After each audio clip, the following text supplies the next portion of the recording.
दीपक चौरसिया साहब बड़े मतलब बिल्कुल वो अपने आपे से बाहर निकल गए। अभी एक दिन बहस के दौरान बोले मैं चैलेंज करता हूं आपको, आप मेरा कुछ नहीं बिगाड़ सकते। भाई किसका हाथ है इनके ऊपर? सिर्फ इंडिया में ही ऐसा हो रहा है, पूरी दुनिया के अंदर, कि जहां पर कोरोना वायरस को भी धर्म से जोड़ दिया गया है या तबलीगी जमात से जोड़ दिया गया। बिल्कुल कम्युनल लुक दे रहे हैं इसको। और इससे बड़ा क्या सबूत मिलेगा? पूरी दुनिया में आपने कहीं सुना कि साहब किसी जमात पर इल्जाम लगाया गया हो? टेलीविजन चैनल के जो कुछ एंकर हैं वो सीने पे हाथ मार मार के कहते हैं कि हम तुम्हें चैलेंज कर रहे हैं, हमारा कुछ बिगाड़ सकते तो बिगाड़ लो, हम ऐसा ही करेंगे।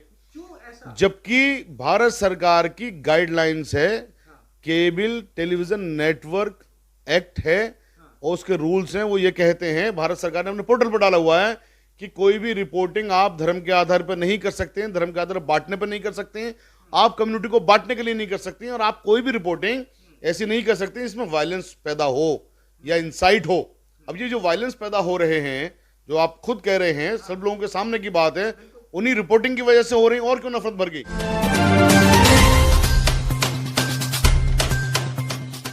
कोरोना वायरस जैसी बीमारी को बाकायदा तौर पर अब एक ऐसा माहौल तैयार करके एक खास कम्युनिटी से जोड़कर देखा जाने लगा और उस कम्युनिटी को उस बीमारी के नाम से आगे बढ़ाया जाने लगा कि मुसलमान यानी कोरोना वायरस यानी मुसलमान। बहुत सारी बातें ऐसी भी आई हैं कि मुसलमानों को एक जगह जाने के बाद उनको आईडी कार्ड देखकर पहचाना जा रहा है और उनसे कहा जा रहा है कि आप हमारी कम्युनिटी के, आप हमारी गली में नहीं आएंगे, इलाके के कंपाउंड में नहीं आएंगे क्योंकि आप मुसलमान हैं, सिर्फ इसलिए। ये तमाम चीज़ें कब हुई? ये तमाम चीज़ें मरकज का मामला आने के बाद, जब मीडिया ने उस पूरे मामले को एक अलग रुख देकर बढ़ाया, तब ये तमाम चीज़ें सामने आई। मेरे साथ इस वक्त मौजूद हैं एडवोकेट शाहिद अली, जो कि मरकज तबलीगी जमात के वकील भी हैं। सर, स्वागत है INN चैनल पर आपका। पहला सवाल आपसे यह है शाहिद अली साहब, मुसलमानों को आज देखा जा रहा है कि ये कोरोना वायरस की वजह है, उनको बताया जा रहा है कि ये कोरोना वायरस का बम है।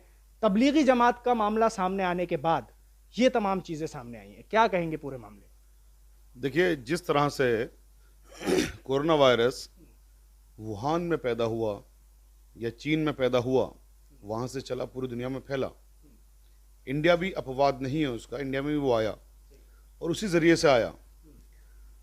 तो जिस तरह से कोरोना वायरस को पैदा किया वुहान ने, उसी तरह से कोरोना वायरस को तबलीगी जमात से या मुसलमानों से जोड़ा दिल्ली के chief minister mister Arvind Kejriwal साहब ने, सांप्रदायिक राजनीति के तहत। और इसको पूरी तरह सांप्रदायिक रंग जो देने का काम किया वो केजरीवाल साहब ने किया। इसके पूरे पुख्ता सबूत हमारे पास हैं कि ये जो सियासत की इस पर, कोरोना वायरस जैसी गंभीर बीमारी पर, एक तरफ तो वो ड्रामा पूरा करते हैं कि हम सब इससे लड़ रहे हैं, दूसरी तरफ उन्होंने जो बहुत खतरनाक खेल खेला कि इसको मजहब से जोड़ दिया। अब आज की डेट में जो पूरे मुल्क के अंदर फैलाया जा रहा है कि साहब टोटल 100% पेशेंट्स में से 30% पेशेंट सिर्फ तबलीगी जमात के हैं। जब हम कहते हैं भाई 70% पेशेंट किससे हैं, कोई नहीं बताते। और इन 100% पेशेंट का जो ओरिजिन है वो कहाँ से है, उस पर बात करने को तैयार नहीं होते। देखिए, जितने भी पेशेंट इस मुल्क के अंदर हैं या पूरी दुनिया में कहीं भी हैं, वो सब किसी ना किसी तरीके से वुहान से जुड़े हुए हैं। लोग जिन्होंने फॉरेन विजिट किया या लोग जो फॉरेन से यहाँ पर आए। अब फॉरेन से इंडिया में जो लोग आ रहे हैं उनको रोकने की जिम्मेदारी भारत की सरकार की थी। भारत की सरकार के उन अफसरों की, जिन अफसरों की ड्यूटी लगी होती थी। आज खुद केजरीवाल साहब ने प्रेस कॉन्फ्रेंस की दिल्ली में, ये कहा कि तमाम मरीज बाहर से आए हैं, तमाम मरीज बाहर से आए हैं। तो जब उनका ये खुद का मानना है कि तमाम मरीज बाहर से आए हैं, फिर वो एक तबलीगी जमात से उनको जोड़ देने का क्या मतलब? केजरीवाल साहब इस बात को अच्छी तरह से जानते हैं कि तबलीगी जमात के दुनिया भर में तकरीबन 20 करोड़ फॉलोवर्स हैं, और इसीलिए चूंकि उनके एक धर्म की पॉलिटिक्स वो करते हैं, सियासत जो उनकी है वो धर्म पर आधारित है। पूरी तरह से वो RSS को और बीजेपी को भी बहुत कदम पीछे छोड़ चुके हैं। इसलिए इन लोगों ने क्या किया, मिस्टर केजरीवाल ने, मैं आपको 2-3 सबूत देता हूं अगर आपकी इजाजत हो तो। देखिए, 12 मार्च को मोहम्मद कासिम नाम के एक साहब को क्वारंटाइन किया तबलीगी जमात मरकज से। इस बात पर क्वारंटाइन किया कि उसमें कुछ लक्षण थे इसके कोरोना वायरस के। तो दिल्ली की सरकार को यह बात पता थी 12 मार्च को कि वहां पर कोरोना वायरस के किसी मरीज को लक्षण मिले हैं। ये मैं नहीं कह रहा हूं, ये खुद उनकी पार्टी के MLA साहब का कहना, पता नहीं झूठ कह रहे हैं या सच कह रहे हैं। लेकिन जो एक बात सच है वो ये है कि 17 मार्च को तेलंगाना में 3 तबलीगी जमात के लोगों को कोरोना वायरस पॉजिटिव पाया गया।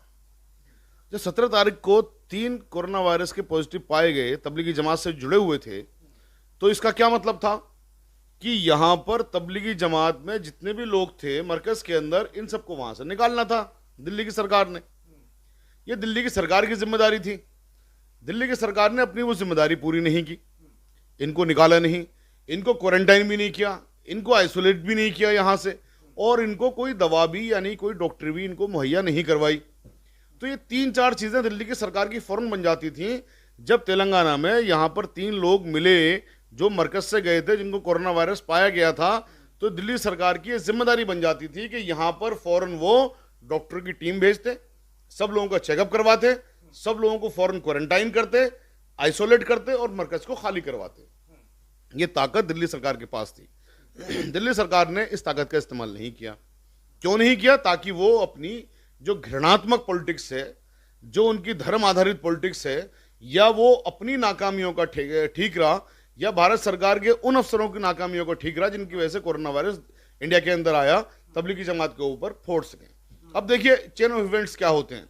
24 तारीख को जब लॉकडाउन की घोषणा कर दी ऑनरेबल प्राइम मिनिस्टर साहब ने, और क्या कहा, जो जहां है वहीं रहेगा। तो जमात के लोगों ने क्या किया, जो जहां थे वहीं रुके। उन लोगों ने मरकज छोड़कर नहीं निकले। वो अगर मरकज छोड़कर निकल गए होते वो उस वक्त, तो कितना बुरा हाल हो जाता। अब 25 मार्च को उन्होंने डीएम साहब को एप्लीकेशन दी कि साहब यहां से हमें कर्फ्यू पास दे दिए ताकि ये हमारी लिस्ट लोग अपने अपने घरों पर जा सकें। जब इनको मालूम है कि यहां पर 17 मार्च को इनको पता लग गया कि क्वारंटाइन के मरीज हैं, ये 25 मार्च तक क्यों वेट कर रहे थे? और जब 25 मार्च को परमिशन मांगी गई थी तब परमिशन क्यों नहीं दी इनको? 26 मार्च को भी परमिशन नहीं दी, 27 को भी नहीं दी, 28 को नहीं दी, 29 को नहीं दी, 30 को नहीं दी, 31 को नहीं दी। दूसरी बात अब सुनिए, इसमें ना सिर्फ परमिशन दी बल्कि इन्होंने डॉक्टर्स को नहीं बुलाया। 27 मार्च को पहली बार वहां पर डॉक्टर्स आए। जब 27 मार्च को डॉक्टर्स आए, उन्होंने चेक कर लिया कि हाँ साहब यहां पर कई लोगों को पॉजिटिव है, तो फिर केजरीवाल साहब किस चीज का वेट कर रहे थे? फिर भी उनको क्वारंटाइन नहीं किया, फिर भी उनको आइसोलेट नहीं किया, फिर भी उनको इलाज मुहैया नहीं करवाया। अब आप इस चीज को जरा सा यहां पर रुक करके दूसरा एक इसका पहलू सोचिए कि ये जो डिजीज है कम्युनिकेबल डिजीज है।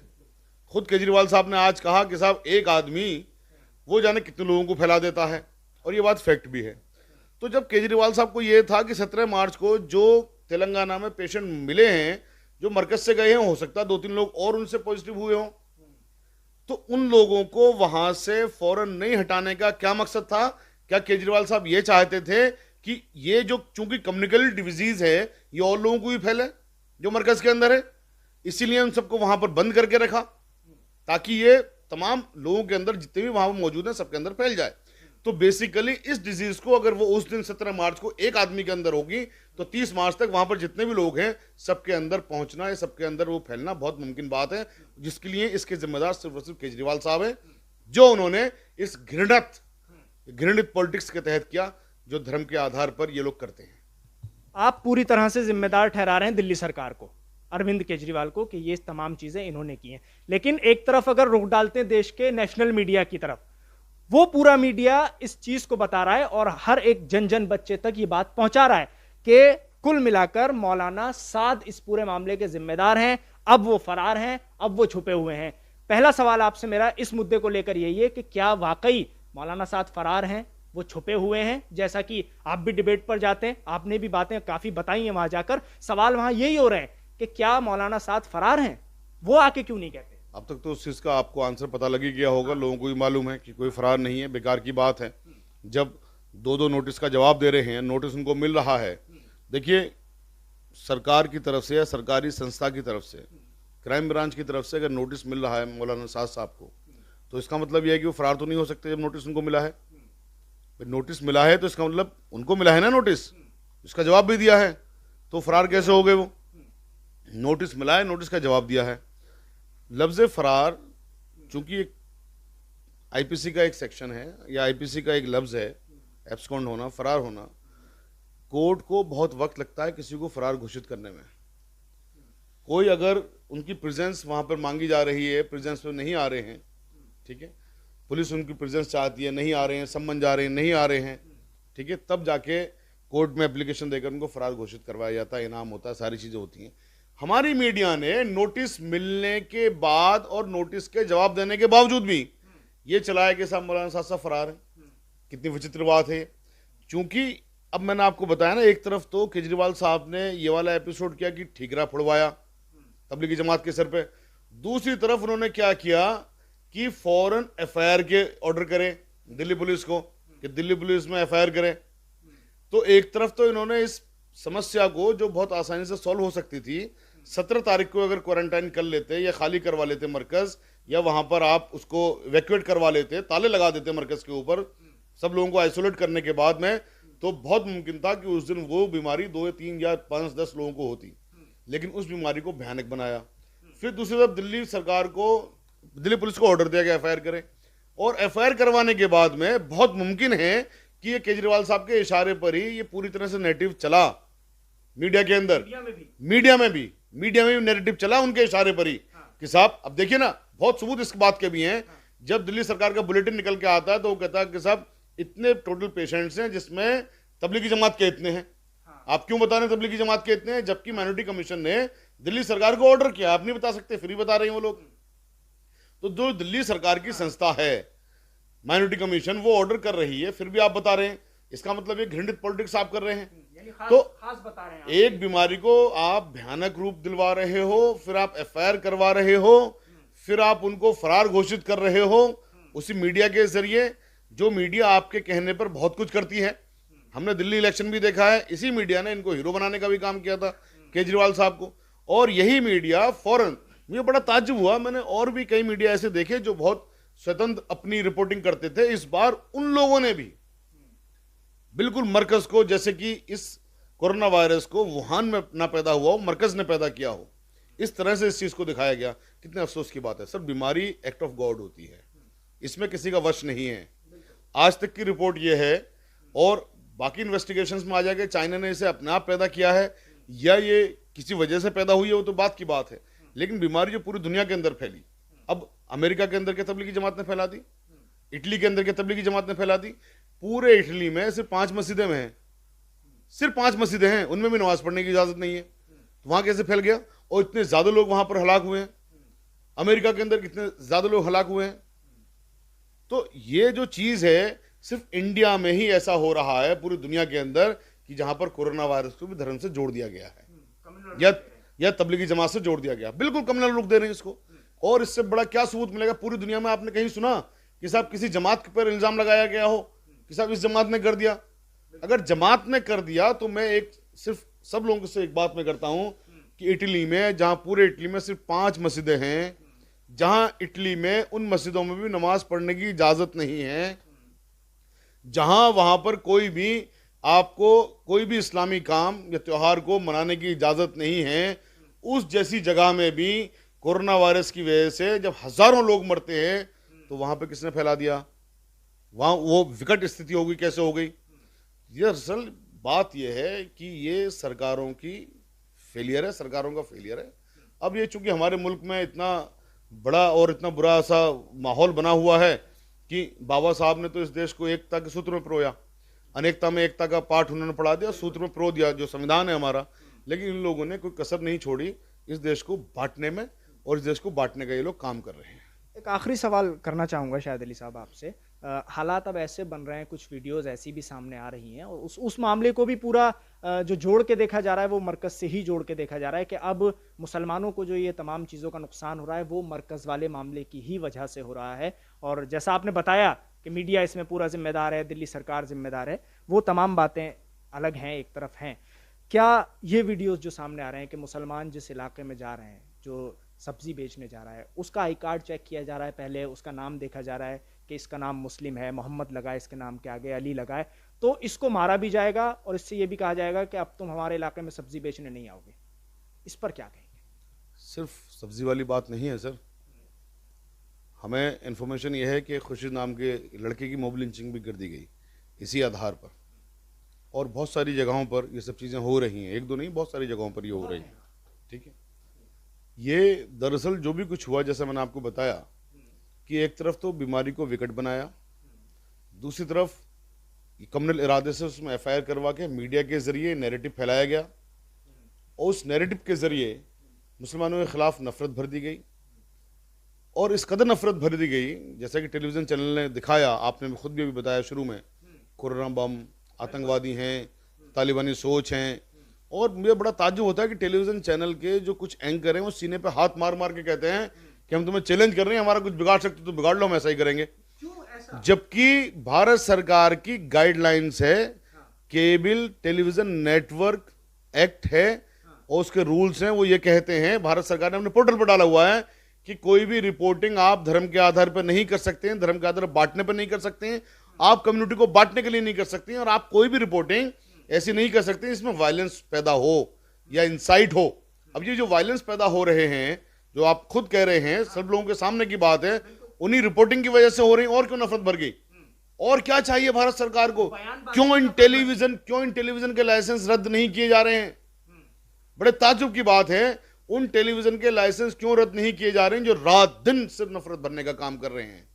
इस कोरोना वायरस जैसी बीमारी से बजाय लड़ने के, ऑनरेबल प्राइम मिनिस्टर साहब को बजाय मदद करने के कि इस लड़ाई में उनका साथ दें, देश का साथ दें, भारत का साथ दें, भारत की संवैधानिक और स्टैट्यूटरी बॉडीज का साथ दें, ये पूरी तरह से माहौल को इन्होंने बिगाड़ दिया और इस देश के अंदर ये हिंदू मुस्लिम दंगे करवाना चाहते हैं। इसलिए हमारी मांग है भारत सरकार से कि जब ये एक्ट का वायलेशन कर रहे हैं, गाइडलाइंस हैं जो कि भारत सरकार ने अपने पोर्टल पर डाली हुई हैं मार्च में, और 25 फरवरी की गाइडलाइंस हैं जिसमें ये लिखा हुआ है कि इस तरह की रिपोर्टिंग नहीं कर सकते, तो फिर भारत सरकार के वो कंसर्न ऑफिशियल्स या मिनिस्ट्री ऑफ इंफॉर्मेशन ब्रॉडकास्टिंग किस चीज़ का इंतजार कर रही है? क्यों इनके लाइसेंस कैंसिल नहीं कर रही है? क्यों इनको नोटिस देने का काम नहीं कर रही है? दीपक चौरसिया साहब बड़े मतलब बिल्कुल वो अपने आपे से बाहर निकल गए। अभी एक दिन बहस के दौरान बोले मैं चैलेंज करता हूं आपको, आप मेरा कुछ नहीं बिगाड़ सकते। भाई किसका हाथ है इनके ऊपर? सोचने वाली बात यह है कि वो किस वजह से कह रही हैं। जब हम उन्हें कानून बता रहे हैं कि भाई कानून ये है, आप संवैधानिक संस्थाओं का मजाक नहीं उड़ा सकते हैं, आप इंस्टीट्यूटरी संस्थाओं का मजाक नहीं उड़ा सकते हैं, तो कह रहे हैं जी हम तो ऐसे ही कहेंगे, हमारा कोई कुछ नहीं बिगाड़ सकता, हम तो कहेंगे तालिबानी सोच, हम तो कहेंगे तालिबानी काम है। अब बताइए तबलीगी जमात को आप तालिबान से जोड़ रहे? मतलब जिस जमात ने 100 साल में कभी कोई ऐसा शिकायत का मौका नहीं दिया कि उनके खिलाफ एक भी इल्जाम किसी भी तरह का हो, और उस जमात के खिलाफ अचानक आप उनको तालिबानी बना दो, टेररिज्म से जोड़ दो, आतंकवाद से जोड़ दो, और फिर आप लोगों के दिलों में नफरत भरो। जो हमारे हिंदू भाई हैं उनके दिलों में नफरत आपने भरी, उन लोगों ने कानून को अपने हाथ में लिया, कितने लोग बुक हुए हैं, कितने लोग उसमें उसकी वजह से उनको जुल्म सहना पड़ रहा है। तो अब भी आप किस चीज का वेट कर रहे हैं? सरकार ने पहले गलती कर दी कि लोगों को, विदेशियों को यहां पर आने दिया बिना चेकअप के। अब सरकार गलती कर रही है कि इन टेलीविजन पे, ऐसे टेलीविजन चैनल्स पे जो इस तरह की नफरतें फैलाने का काम कर रहे हैं, उन पर कोई बंदिश लगाने का काम अभी तक नहीं हुआ है। हम रिक्वेस्ट करते हैं भारत सरकार से कि वक्त रहते हुए इन पे एक्शन लेने का काम कर लीजिए। लोग कानून पर बहुत यकीन करते हैं और कानून हमारा बहुत खूबसूरत है। इस कानून का जो खूबसूरती है, या इस कानून पर जो लोग यकीन करते हैं, आप ऐसा मैसेज दीजिए कि लोगों का यकीन कानून के ऊपर बना रहे और लोगों का यकीन उस पर पुख्ता हो। बहुत शुक्रिया शाहिद अली साहब इस पूरे मुद्दे को लेकर INN चैनल पर बात करने के लिए। एडवोकेट शाहिद अली ने साफ तौर पर यह कह दिया है कि मरकज मामले को पूरी तरह से दिल्ली सरकार ने बिगाड़ा और उसको कम्युनल रंग देने में साफ तौर पर देश के नेशनल मीडिया ने, मेन स्ट्रीम मीडिया ने मदद की है। और साफ तौर पर शाहिद अली एडवोकेट ने यह भी कह दिया है कि जो नफरत फैलाने वाले टीवी चैनल्स हैं, एंकर हैं, उनके खिलाफ पुख्ता तौर पर कार्रवाई होनी चाहिए। दिल्ली से INN चैनल के लिए साहिल नकवी।